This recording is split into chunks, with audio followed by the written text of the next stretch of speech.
And away we go. It is the nightcap right here on BearcatJournal.com, brought to you, as always, by our good friends at Galactic Fried Chicken. Open Wednesday through Sunday, lunch and dinner. Get down to Dayton, Kentucky. Time to pump it up. Save yourself 15%. Or get to www.galacticfriedchicken.com. Download the app for Android, iPhone, everything Galactic, and have them deliver right to your door pretty much anywhere inside the 275 loop. And also, get to City Beat. They are nominated for 4 different categories: best chicken sandwich, gluten-free, and Northern Kentucky restaurant, or Northern Kentucky like neighborhood establishment. Vote for them in all 4 places, and take care of Shane and the crew at Galactic Fried Chicken. All right, Aaron. It is Tuesday. So we will we get Wes Miller press conference. We'll get to talking about Talkin here in a little bit. The only other kind of newsy thing today, Drew Donnelly is in the transfer portal, and Chris Scott is Will Smith standing in the empty living room. Wondering where everyone went. Yeah, just like, kicking at the carpet, looking around. I think it's just Chris Scott and Marcus Peterson. I think those are the only 2 guys left in that wide receiver room. What a weird thing. I don't understand. I would have thought that. Well, that, and I would have thought that between both Quincy and Drew Donnelly, who Donnelly saw a ton of time in the bowl game, but I would have thought that they would have stayed here and fought for a position, because while all of these guys who the current staff has brought in have come from big programs, not many of the guys have put a ton of tape out there. So you're not necessarily promising any of these guys coming in jobs.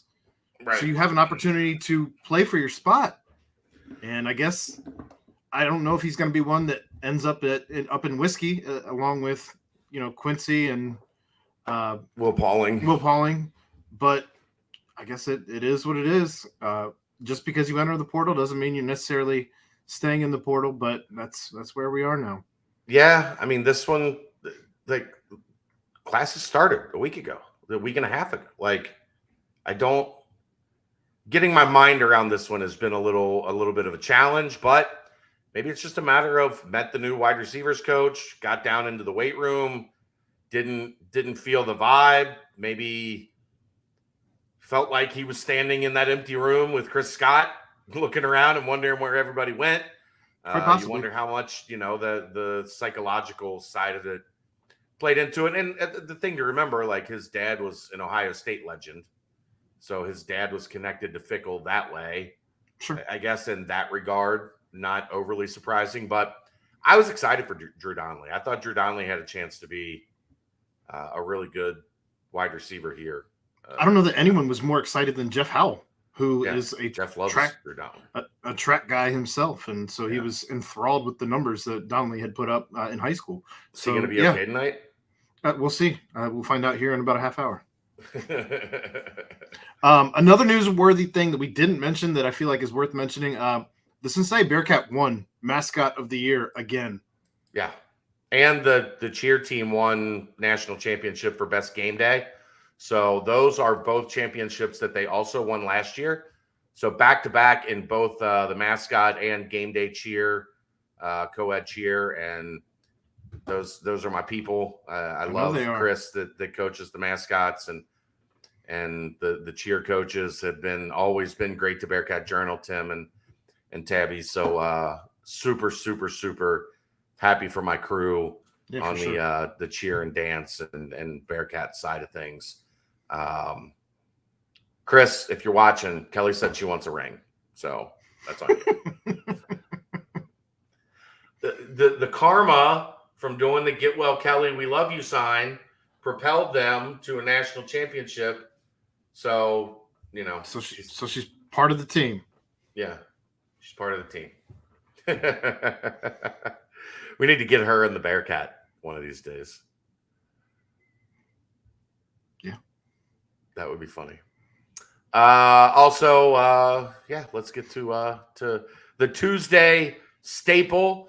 one of the regular features here on Bearcat Journal, and that is talking about Talkin. Wes Miller today. I thought this was one of the better Wes Miller press conferences, like midweek press conferences I can remember. Practice must have gone well, right? Well, no, they hadn't practiced yet. They practiced it. Wait, he went and saw Jizzle last night. There it is. There it is. There it, and he did talk him and about Chad that. Dollar were in Florida watching Jizzle put up a career high 47 against one of the best programs in Florida last night. So crazy numbers. 47. And remember, high school game, 8-minute quarters, not 20-minute halves, So 32 minutes, 47 points. We've talked about Jizzle being a good shooter, but I don't know that he's improving. I don't know that we talked about him being a great shooter as opposed to an all-around guard, and maybe he's elevating that from good to great shooter right in front of our eyes right now. He looks to be playing with more and more confidence as his high school season is going along, and he is showing out in the biggest games. It's also good that he did it in front of his coaches. Like it wasn't a situation where they were there in attendance and he shrank in that light. Right. And if you watch the highlights, you can see him right there baseline, sitting front and center in the seats right underneath the basket, watching it go down. So, yeah, big time game for Jizzle James. So that might be why Wes was in a pretty good mood today. He started out talking about Tyler Harris, who is going to be a problem tomorrow night for South Florida.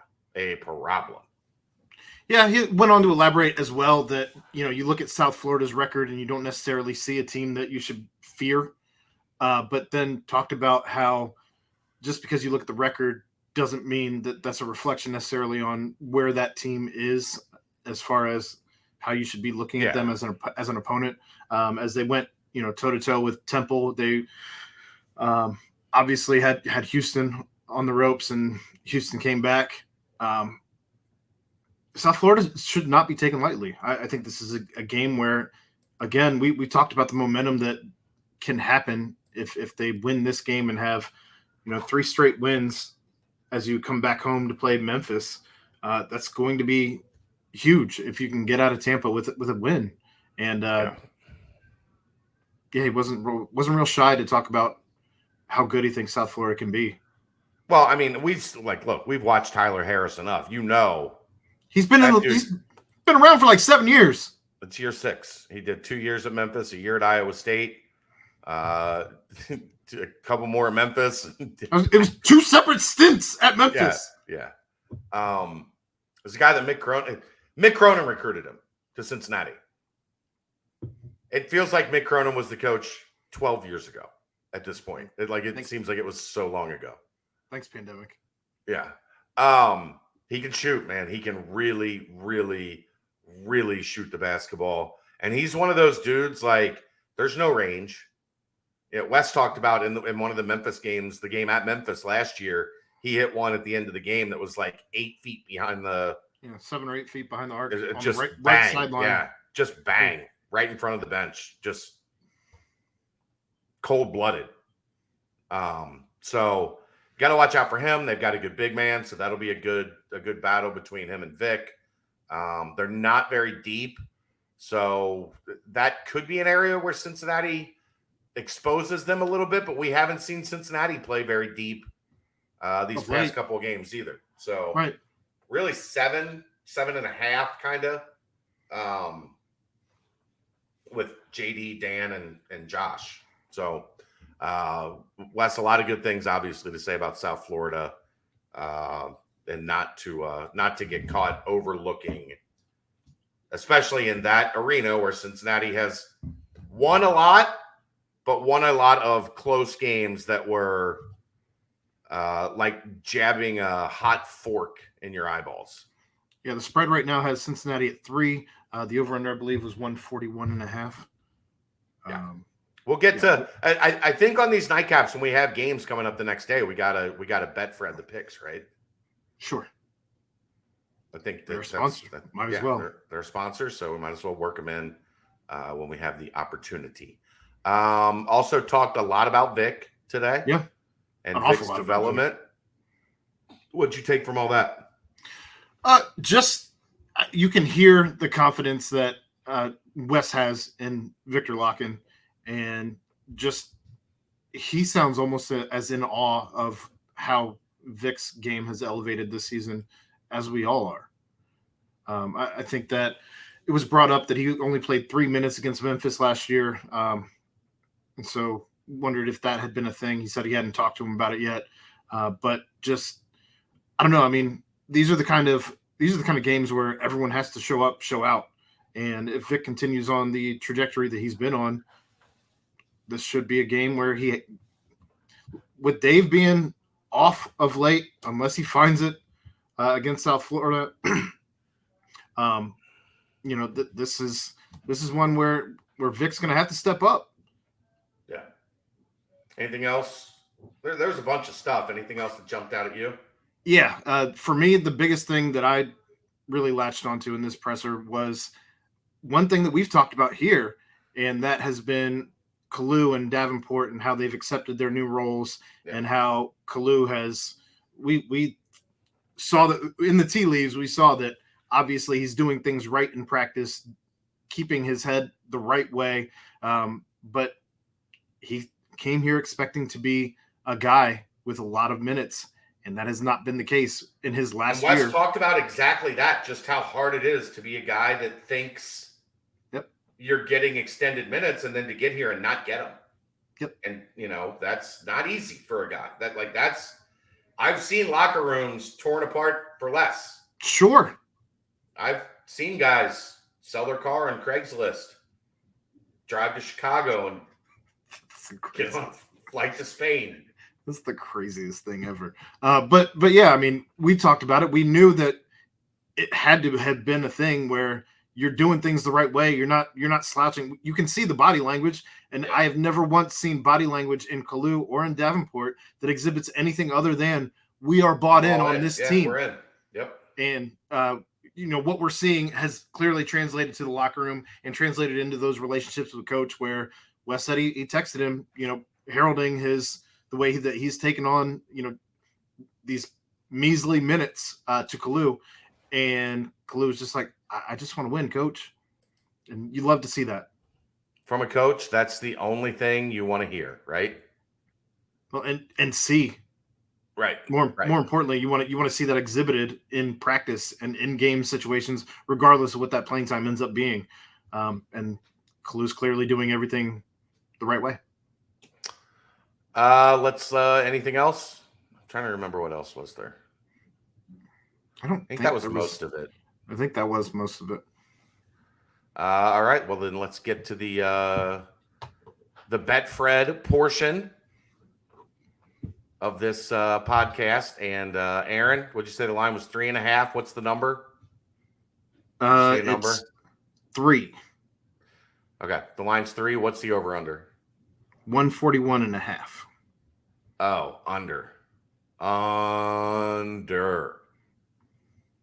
Lock of the century under? Do you remember a game in that gym with UC and South Florida ever being in the 70s? South Florida in their last 2 games have scored 81 against East Carolina and 77 against Houston. Before that, it was 66 against Wichita State and 64 against Temple. Whereas Cincinnati has scored 54, 83, 59, and 70 in their last 4 games. And even if you go all the way back to Temple, 61. If Dave is off, I don't know. Yeah, I would say under, but I would also avoid. This is also a reminder: I don't gamble, and the reason I don't gamble is because I'm really fucking bad at it.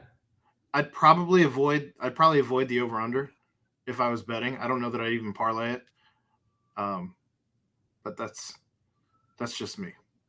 I also would stay away from 3 as the line because 3? This is Cincinnati on the road. Win by 1. Like, I'm not confident. If you told me that they went down there and they won by 5, I would be like, damn, good showing, played well, right? Yeah. I think they win. I don't have a lot of confidence on the road that they're winning by anything more than 1 right now. Well, if you're going to get it, I wouldn't take it any more than 3. I think Right. 3 is about the limit, and 3 you're almost looking to push. If I had to make a decision, I would say take the over on the spread there. Take the Bearcats on the spread, but I would not bet the over under at 141.5 because I feel like, I don't know, my gut's telling me over, but yeah, my gut's telling me under. See what we'll happens. See who's right tomorrow night. Yes, we will. ESPN Plus will be here earlier than normal, maybe even in time for a live show tomorrow night, since it's not a 9 p.m. tip, and we've done live shows after 9 p.m. tips. Yeah. So maybe we can pop in a live show about in that 9:30 range or so tomorrow night. We'll see how it goes, depending on the outcome, obviously. Clearly. All right, that's going to wrap it up. He's Aaron Smith. I'm Chad Brendel. Thanks to Galactic Fried Chicken. This is the Nightcap, brought to you by BearcatJournal.com. See ya!